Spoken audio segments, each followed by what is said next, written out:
Forever perch 2021। तो कहानी शुरू रेगिस्तान जैसे बंजर इलाके को दिखाते हुए होती है, जहाँ पर हम एक कपल को देखते हैं जो इस इलाके से होते हुए कहीं पर जा रहे थे। तभी उन्हें वहाँ पर एक खंडर जैसा घर दिखाई देता है। वो अब उस घर में जाते हैं जहाँ पर कुछ लोग थे, उनके पास हथियार भी थे। वो दोनों हस्बैंड वाइफ उन लोगों से बात करते हैं, जिससे पता चलता है कि ये सभी लोग मेक्सिको और अमेरिका के बॉर्डर पर हैं और सभी अमेरिका जाना चाहते हैं, वो भी इलीगल तरीके से, यानी बिना पासपोर्ट और वीजा के। जिसके बाद अब वो कपल, जिनमें से हस्बैंड का नाम जॉन और उसकी बीवी का नाम एटला था, उन दोनों को एक सुरंग में भेज दिया जाता है। अब जब वो सुरंग के अंदर जाते हैं, जिधर बहुत अंधेरा था, उधर और भी बहुत से लोग थे जो सभी अमेरिका जाना चाहते थे। उस सुरंग के अंदर जाते ही एटला डर जाती है जब उसके सामने अचानक से एक लड़का आ गया था, पर बाद में पता चलता है कि ये इन्हीं का साथी है। इसके बाद हम देखते हैं उन्होंने सुरंग को पार कर लिया था, वो अमेरिका पहुंच गई थी। इनका साथी एटला और जून को एक कार्ड देता है जिस पर फूल बना हुआ था, वो लेकर वो दोनों वहाँ से चले गए थे। अब हमें हॉर्स फार्म का सीन दिखाया जाता है, जहाँ पर एक आदमी जिसका नाम डेलन था, वो एक घोड़े को काबू करने की कोशिश कर रहा था, पर उसका घोड़ा उसे अपने पास नहीं आने देता। तभी डेलन के डैड जो वहीं पर थे, वो अपने बेटे से कहते हैं कि इस घोड़े को संभालना तुम्हारे बस की बात नहीं, हमें एक ऐसे आदमी की जरूरत है जो घोड़ों के बारे में अच्छे से जानता हो। तभी उधर जून आता है, जिसने घोड़े को अच्छे से काबू में कर लिया था। डेलन को ऐसा देखकर जून से जलन होने लगती है। वो अपना घोड़ा लेता है और वहाँ से चला जाता है। जून को डेलन के डैड ने अब काम पर रख लिया था। जिसके बाद आगे एटला दिखाई जाती है, जो एक फैक्ट्री में काम करती थी। वो वहाँ पर अपने एक दोस्त से बात कर रही थी। पता चलता है कि अमेरिका में दूसरे मुल्क से आए हुए लोगों को काम मिलना बहुत मुश्किल था, क्योंकि अमेरिका के लोग दूसरे मुल्क के लोगों से बहुत नफरत करते थे। उनका मानना ये था कि अगर हमारे मुल्क अमेरिका में दूसरे मुल्क से लोग आएंगे तो यहाँ पर सुकून खत्म हो जाएगा। एटला अपनी फैक्ट्री से कॉफी पीती बाहर निकलती है, लेकिन तभी वो इस बात को नोटिस करती है कि दो आदमी जिनके हाथ में गन्स थी, वो एटला को बहुत ही ध्यान से देख रहे थे। तभी सीन बदलता है और टीवी पर एक खबर चलती है, जिसमें बताया जा रहा था कि पर्च का दिन आने वाला है। अब मैं आपको बता दूं कि पर्च का दिन क्या था। उस दिन दूसरे मुल्क से आए हुए लोगों को अमेरिकन मार दिया करते थे। पर्च के दिन अमेरिका की गवर्नमेंट कुछ लोगों को, जिन्हें पर्चर्स कहा जाता था, जो दूसरे मुल्क से आए लोगों को मारती थी, उन्हें 12 घंटे दिए जाते। इसी दौरान वो किसी भी आदमी को मार सकते थे और उन पर कोई भी आदमी कानूनी कार्रवाई नहीं कर सकता था। अब आज वो दिन आ गया था जहाँ पर अमेरिका में खून का खेल शुरू होना था। जॉन और एटला भी दोनों अपना घर छोड़कर जा रहे थे। जैसा कि हमें पता है वो मेक्सिको से आए थे, इसीलिए इन्हें भी डर था कि कहीं ये लोग भी मारे न जाएं, क्योंकि ये दोनों अमेरिकन नहीं थे। तभी वहाँ पर एक बस आती है, जिसमें जॉन का दोस्त, जो उसके साथ डेलन के फादर की फर्म पर काम किया करता था, वो और कुछ लोग थे।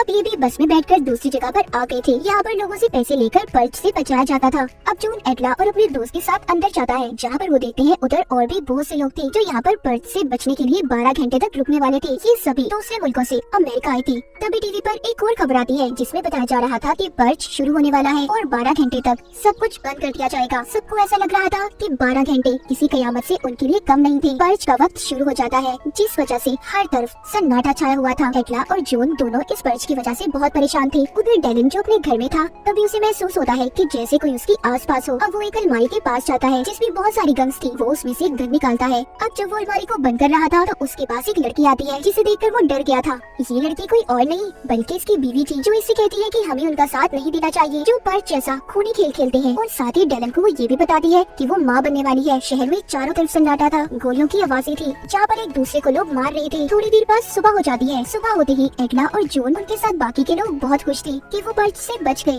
अब सब अपने घरों के लिए रवाना होते हैं, जहाँ पर जॉन अब जब अपने दोस्त के साथ शहर से होते अपने काम पर जा रहा था, तो वो देखते हैं हर तरफ खून ही खून था। सारा शहर लाशों से भरा हुआ था, दीवारों पर भी खून लगा हुआ है और गवर्नमेंट के आदमी चारों तरफ से सफाई करने में मसरूफ है।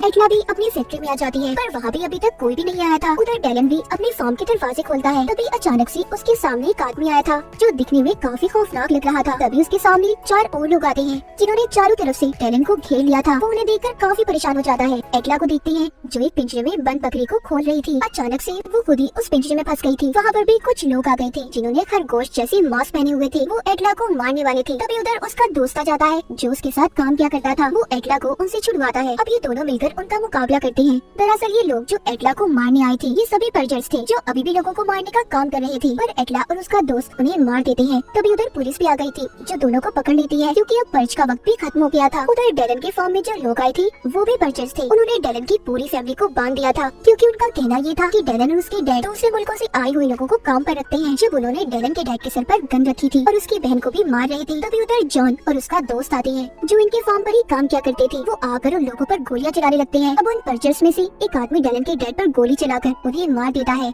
दोनों तरफ से गोलियों की बारिश होने लगी थी। जून और उसके दोस्त ने सभी पर्चर्स को मार दिया था। वो उन्हीं का ट्रक लेकर डेलन और उसकी फैमिली को बिठाकर वहाँ से चले जाते हैं, क्योंकि अब इस शहर में रहना महफूज नहीं था और पर्च रुकने का नाम नहीं ले रहा था। 12 घंटे के बाद भी खूनी पर्च चल रहा था। अब जून अपनी बीवी एडला को कॉल करता है, मगर उसका फोन नहीं लगता, क्योंकि एडला को तो पुलिस ने उसके दोस्त के साथ पकड़ लिया था। जून अपनी बीवी एडला के लिए बहुत परेशान था। उधर एडला को पुलिस अपनी वैन में लेकर जा रही थी, जिसमें उसका दोस्त, उसके साथ एक आदमी और एक लड़की थे जो पर्चर्स का साथ दे रहे थे। तभी जाते हुए उनकी वैन उल्ट जाती है। यहाँ पर दूसरा आदमी एडला से बदतमीजी करता है, मगर उसके दोस्त ने उसे बचा लिया था। अब जब वैन का दरवाजा खुलता है जहाँ पर जून था, एडला उसे देखकर बहुत खुश थी। जून उन्हें भी बचाकर अपने ट्रक में बिठाकर सभी को मेक्सिको ले जाना चाहता था, क्योंकि सब जानते थे कि वहीं पर रहकर महफूज होंगे। ये चाहते हुए रास्ते से एक फ्यूल स्टेशन पर भी रुकते हैं और वहाँ से अपना कुछ जरूरत का सामान लेते हैं। जून सबसे ये कह रहा था कि ये जगह उनके लिए महफूज नहीं है, क्योंकि ये शहर के नजदीक है और यहाँ पर कुछ भी हो सकता है, इसीलिए हमें जल्दी यहाँ से निकलना होगा। तभी ये सब रेडियो पर खबर सुनते हैं कि हर तरफ शहर में पर्च फैला हुआ है, लोग एक दूसरे को मार काट रहे हैं और ये खूनी खेल रुकने का नाम नहीं ले रहा। इसलिए दूसरे मुल्कों ने अपने बॉर्डर को 6 घंटों तक खोलने का फैसला किया है, ताकि जो भी दूसरे मुल्कों से अमेरिका गए हैं वो वापस अपने मुल्क में आ जाएं, जिससे उनकी जान बच सकती है। पर मेक्सिको का बॉर्डर बहुत दूर था, लेकिन अब इनके पास कोई और रास्ता भी नहीं था कि ये पर्च से बच सके। इसलिए ये सभी अपने ट्रक में बैठकर मेक्सिको के लिए रवाना हो जाते हैं। जब ये अंधेरे में अपने ट्रक को ले जा रही थी, तो इनके पीछे कुछ बाइक्स लग जाती हैं। जो पर्चर सीखी थी वो इनके ट्रक के पास आकर गोलियां चलाने लगते हैं। ये सभी डर गए थे, क्योंकि इनके पास मुकाबले के लिए कोई हथियार नहीं था। डेलन की बहन उनको वहाँ पर एक झंडा दिखाती है जो पर्चर्स का ही था। इसका मतलब कि ये भी उन्हीं की तरह है, इसलिए वो लोग झंडे को देखकर वापस चले गए थे। आगे ये लोग अब एक शहर में पहुँचते हैं जहाँ पर चारों तरफ गोलियां चल रही थी। अब वो लोग अपने ट्रक से निकलकर आगे बढ़ते हैं। हर तरफ लाशें पड़ी हुई थी, मगर तभी उन्हें कुछ लोगों ने पकड़ लिया था। वो सभी पर्चर्स ही थे। तभी वहाँ पर पुलिस आ गई थी, जो सब पर गोलियां चलाने लगती है। इसी बात का फायदा उठाकर जून एडला के साथ ही वहाँ से बचकर निकल जाते हैं, मगर एडला और डेलन की बीवी अपने ग्रुप से अलग हो गई थी। एडला को एक रोज का निशान नजर आता है। अब वो उस जगह पर जाने लगती है, मगर डेलन की बीवी उसे रोक रही थी। वो कहती है पहले हमें अपने हस्बैंड्स को ढूंढना होगा। एडला उसकी नहीं सुनती और अंदर चली जाती है। वो डेलन की बीवी से कहती है कि दूसरे मुल्क से आए लोग अपने मुल्क के लोगों की मदद करने के लिए कोई निशान छोड़ते हैं, शायद हमें भी यहाँ पर कोई मदद मिल जाए। तभी उधर 2 आदमी आते हैं जिन्होंने इन दोनों पर गन कर ली थी, मगर जब एडला उन्हें बताती है कि वो यहाँ पर रोज के निशान की मदद से आई है, तो वो दोनों रुक गए थे, क्योंकि वो मेक्सिको से आई थी। वो अपने लोगों की मदद करना चाहते थे। अब वो उन्हें एक जगह पर लेकर आई थी। वहाँ पर एडला देखती है उधर बहुत से लोग हैं जो पर्च से अपनी जान बचाकर वहाँ पर आए हैं। उधर वो अपने हस्बैंड जून और एडला को भी देखती है। दोनों एक दूसरे से मिलकर बहुत खुश थे।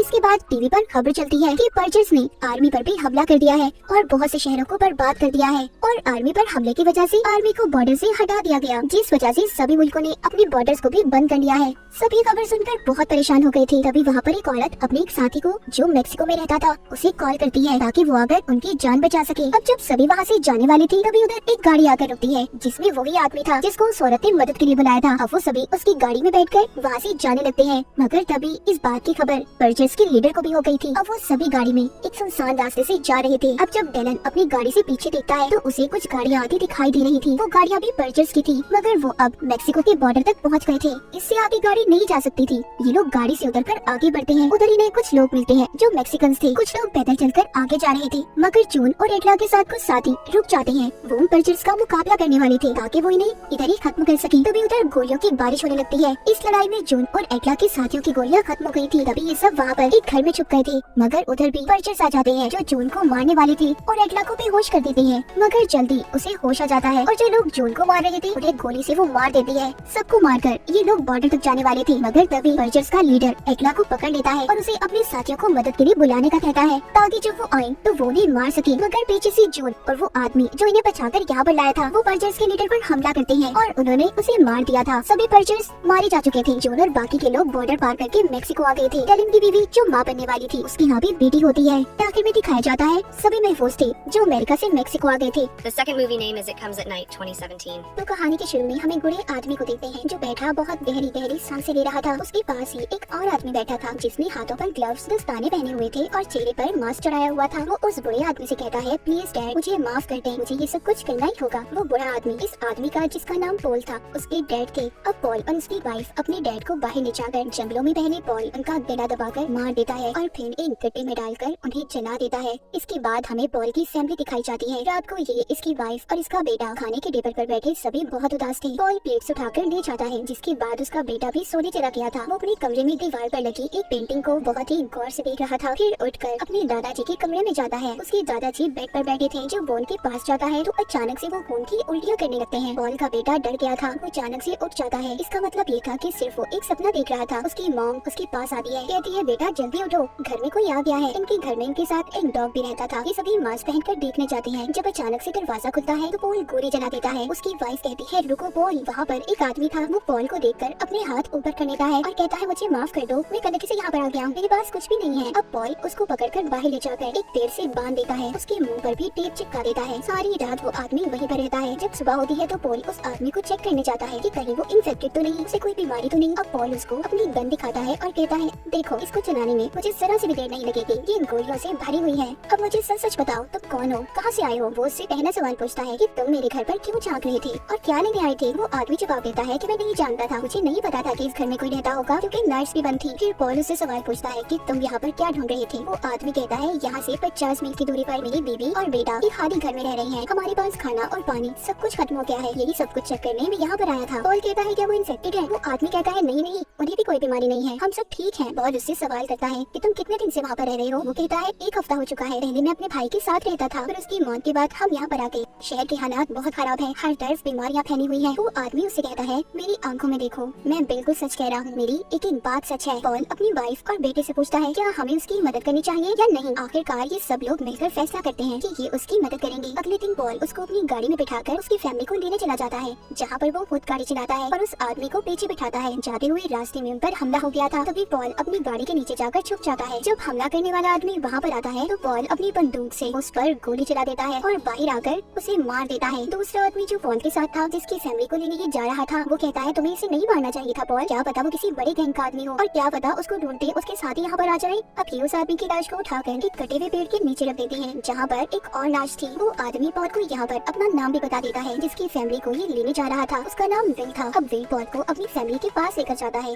वहाँ पर पॉल की वाइफ सबसे कहती है फिक्र करने की कोई बात नहीं। विल की फैमिली में उसकी वाइफ, बेटा और बहन थी, ये सबको लेकर अपने घर आ गई थी। रात को खाना खाते हुए पॉल सबको समझाता है कि उन्हें क्या करना है और कैसे यहाँ पर रहना है। उसको ये भी कहता है कि जब तक कोई इमरजेंसी ना हो किसी को बाहर नहीं निकलना, सबको अपना ख्याल रखना है। ये सब अब सोने चले जाते हैं और सारे हंसी खुशी रहने लगे थे। सुबह जंगल में जाकर पॉल का बेटा विल को लकड़ियाँ काटना भी सिखाता है। जब रात को पॉल का बेटा सो रहा था तो उसके पास विल की बहन आती है। वो जब उसके करीब आती है तो उसके मुंह से खून निकल रहा था। पॉल का बेटा डर जाता है, वो डर कर खड़ा हो गया था और यहाँ पर हमें पता चलता है कि वो सिर्फ ये एक सपना देख रहा था। अब ये बाहर जाता है जहाँ पर विल की बहन बिल्कुल अकेली बैठी थी। ये उसको बुलाता है तो वो डर गई थी। अब दोनों बैठकर बातें करते हैं। विल की बहन बताती है तुम जानते हो मुझे केक, कुकीज, आइसक्रीम बहुत पसंद है। तो पॉल का बेटा कहता है नहीं मुझे नहीं पसंद, जिस पर वो कहती है बड़े अजीब हो, तो तुम्हें मीठा नहीं पसंद। ये दोनों यहाँ पर बैठकर बहुत सारी बातें करते हैं। फिर दोनों एक दूसरे को गुड नाइट बोलकर सोने चले जाते हैं। अगली सुबह पॉल का बेटा उसे कहता है कि डैड ये लोग बहुत अच्छे हैं। तो पॉल कहता है देखो बेटे ये बात याद रखना कि जो नजर आता है जरूरी नहीं वही सच हो। तभी उनका डॉग जोर जोर से भौंकने लगा था और जंगल की तरफ जा रहा था। पॉल का बेटा उसके पीछे जाने की जिद कर रहा था, पर वो अपने बेटे को समझाता है कि देखो हमें घर चलना चाहिए, उसे घर का रास्ता मालूम है, वो खुद ही आ जाएगा। रात को जब पॉल का बेटा सो रहा था तो अचानक से उसकी नींद खुल जाती है। जब बाहर जाकर देखता है विल का बेटा अकेले एक कमरे में सो रहा था। ये उसे उठाकर उसके कमरे में छोड़कर आता है। पर जब वो अपने कमरे में वापस जा रहा था तो उसे मेन दरवाजे से आवाज़ें आती है। ये जल्दी से जाकर अपने मॉम डैड को जगाता है और कहता है कि जाकर देखें बाहर कोई है। अब पॉल और उसकी वाइफ मास्क पहनकर देखने जाते हैं। दरवाजे पर इनका डॉग था जो मर चुका था, वो भी इन्फेक्टेड था, किसी बीमारी के लपेट में था। पॉल का बेटा अपने डॉग की ऐसी हालत को देखकर बहुत रोता है, पर पॉल अपने बेटे को डांटकर जाने का कहता है। अब ये अपने डॉग को भी एक गड्ढे में डालकर जला देते हैं। जब रात को ये सब लोग इकट्ठे बैठे थे तो यहाँ पर इन्हें पता चलता है कि विल की फैमिली इन्फेक्टेड है। मतलब यहाँ पर विल इनसे झूठ बोल रहा था। पॉल जानकर ही फैसला करता है कि विल की फैमिली अब इनसे अलग रहेगी। जब रात होती है तो पॉल का बेटा गुजरते हुए विल के बेटे के रोने की आवाज को सुनता है। ये जाकर अपने मॉम डैड को बताता है। पॉल उठकर विल के पास जाता है और उसका दरवाजा खटखटाने लगता है, पर वो दरवाजा नहीं खोलता। उसका बेटा इन्फेक्टेड हो गया था, वो भी बीमारी के लपेट में था। वो जानता था कि जैसे ही वो दरवाजा खोलेगा पॉल उसको मार देगा क्योंकि इसकी फैमिली इन्फेक्टेड हो गई थी। विल अब बाहर आता है, पॉल से कहता है प्लीज हमें कुछ मत करो, हम यहाँ से चले जाएंगे। पर जैसे ही विल बाहर निकलता है वो अपनी फैमिली के साथ जाने लगा था। पॉल उसको गोली मार देता है। बेटी विल की वाइफ बहुत रो रही थी, फिर जिसके बाद पॉल उसकी वाइफ, बहन और बेटी सबको मार देता है।